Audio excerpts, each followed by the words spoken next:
rise for the national anthem.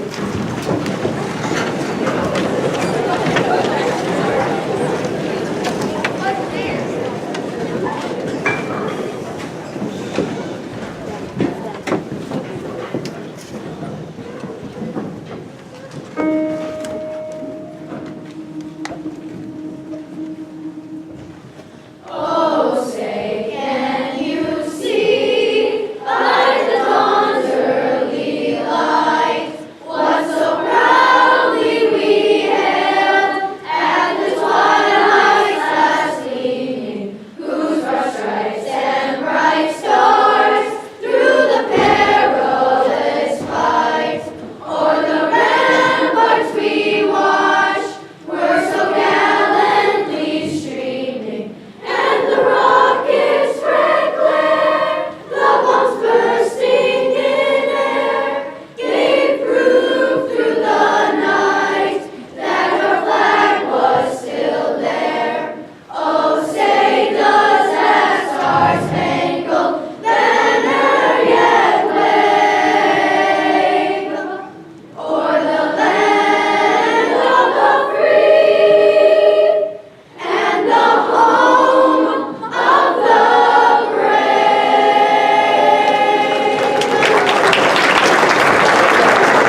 to us monsters. Man, we used to be so fierce.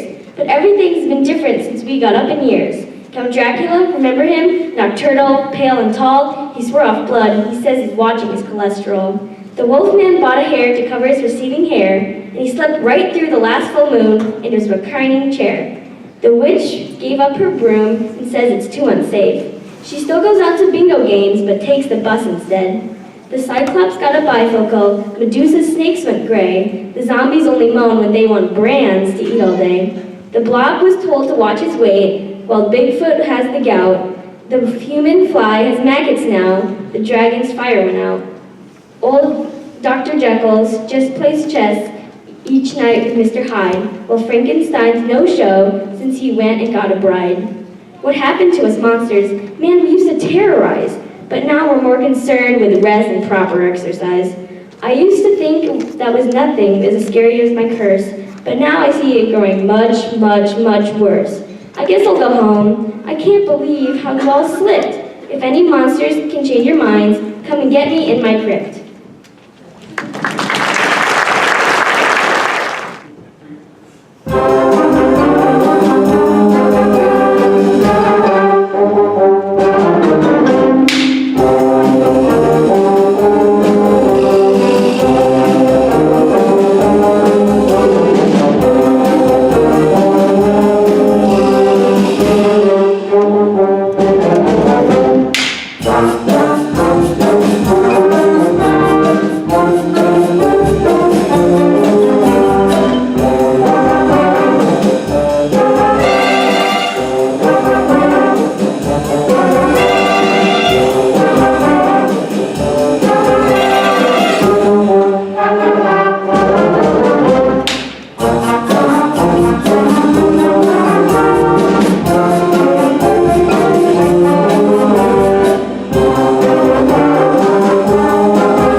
So if anyone has a hankering for blueberry or Count Chocula tonight, I'm not responsible.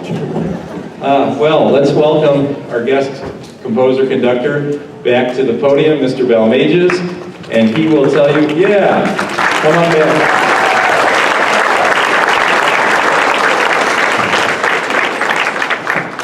And he will introduce his work, Shadows Unleashed. Before I do that, there was a glaring omission. You probably know this about the poem. It was a glaring omission, and it was very upsetting to me, and I just wanted to make sure we said it straight. There's a line in there that was left out, and for the life of me, I can't figure out why. But it said, and don't forget the zombies whose brains they would invade, but then they joined the music boosters and all bought butter bread. I don't know how that was left out,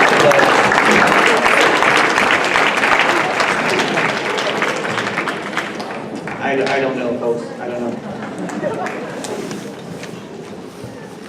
It's, as you can tell, I really do take this very seriously. But at the same time, it's so much fun to be able to have this opportunity to share the spotlight with so many wonderful players.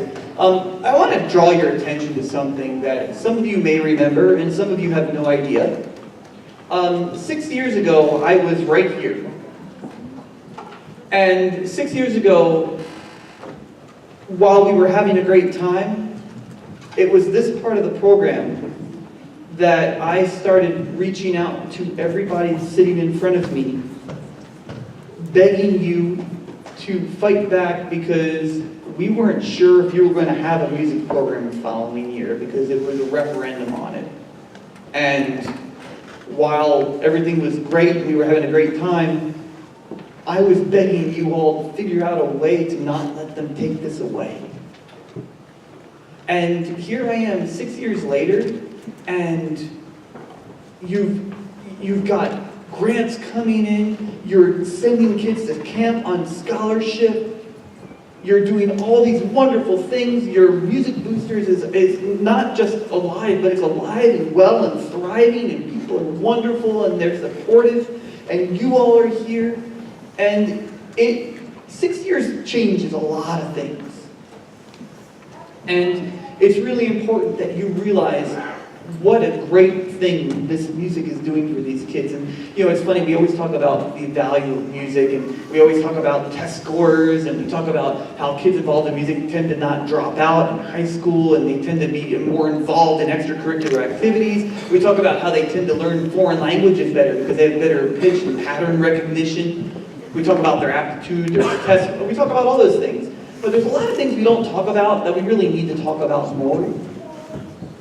For example, today, somebody from across the country came in and spent a very short period of time with these young men and women to come up with a common message, something that we can all agree on, something that we can present to an audience that is far more powerful than any individual in this group.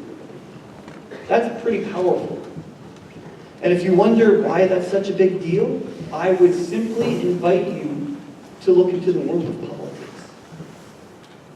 And I would ask how this country would be different if more people in power had gone through this type of experience where they are sitting next to people of different backgrounds, different ethnicities, different beliefs, and in band and in choir, they all check it at the door, they sit down next to each other, and they make beautiful music.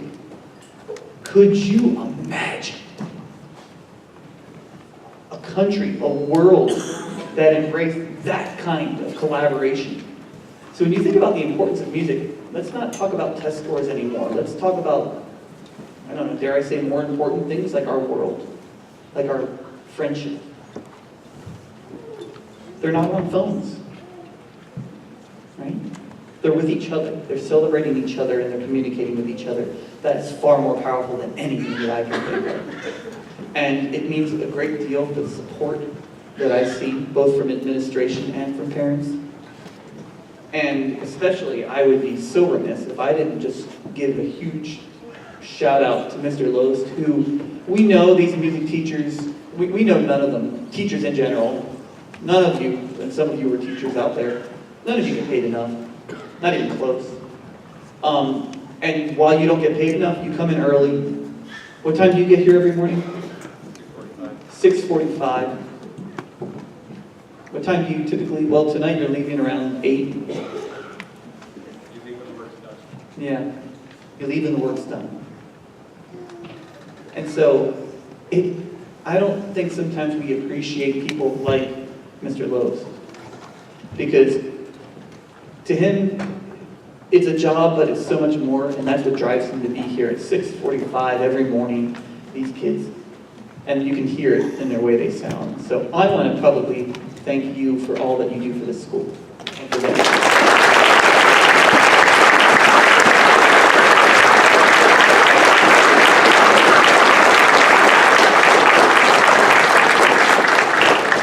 And I especially want to thank you for telling everybody how awesome you think I am. That's the most important part. We're going to conclude our concert with a piece called Shadows Unleashed. Something to think about. You can think about it in terms of October and the fall, but in my mind, I kind of imagine like a s'mores fire, right? And in that fire, it casts shadows against the backdrop. And these shadows start to hear this music, and they start to come alive. They start to have their own life.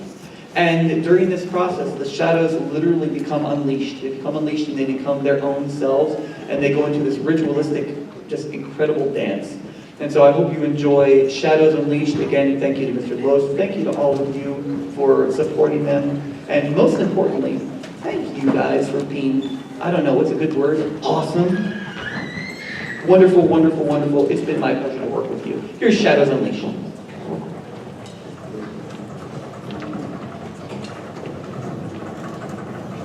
But first, here's a piano.